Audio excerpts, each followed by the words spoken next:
Hello and welcome to today's episode of Farm Welding. Today we are talking about the 6013 electrode. The 1613 electrode is often, at least here in Sweden, very commonly misunderstood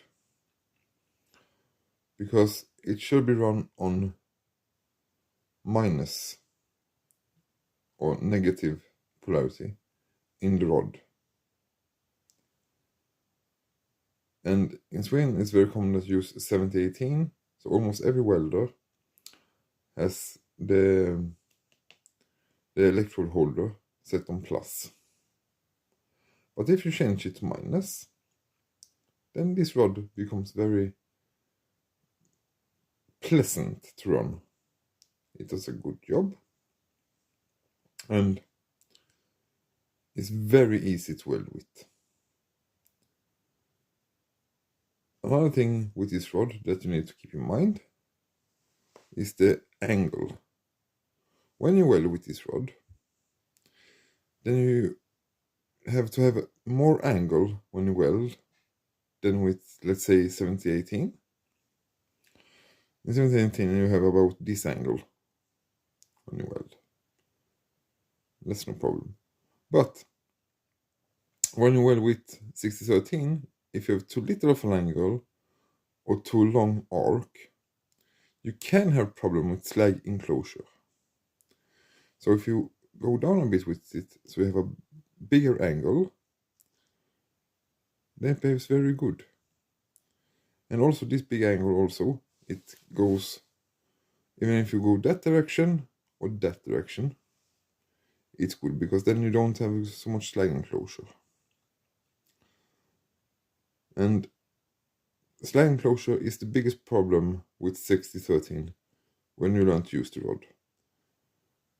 So if you think of start using 6013, make a couple of test pieces, because once you have learned working with this rod, then it's very versatile. You can do thin sheet metal, you can do galvanized, and it runs very good in every position.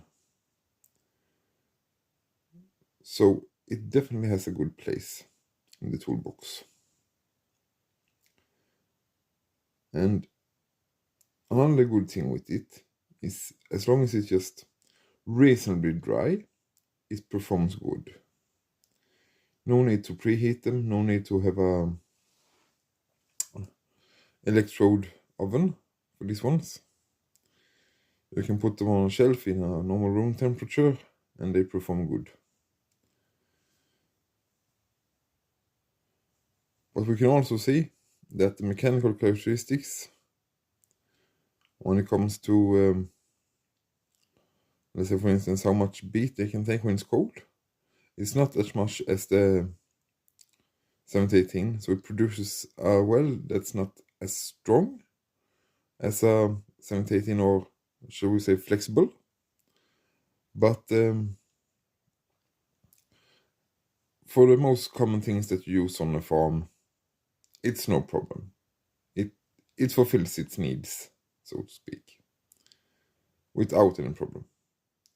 So if you haven't tried 6013 and you want to give it a test, then I can recommend buy a little small box and have a try and give it some time to learn to use it. Because if you're used to 7018, it takes a bit of practice to get the hang of the 6013. Because the weld puddle is harder to read with 6013. But with a bit of practice, then you learn to use it also. Well, that's all I have to say about that. Have a lovely day, ladies and gentlemen, and see you another time.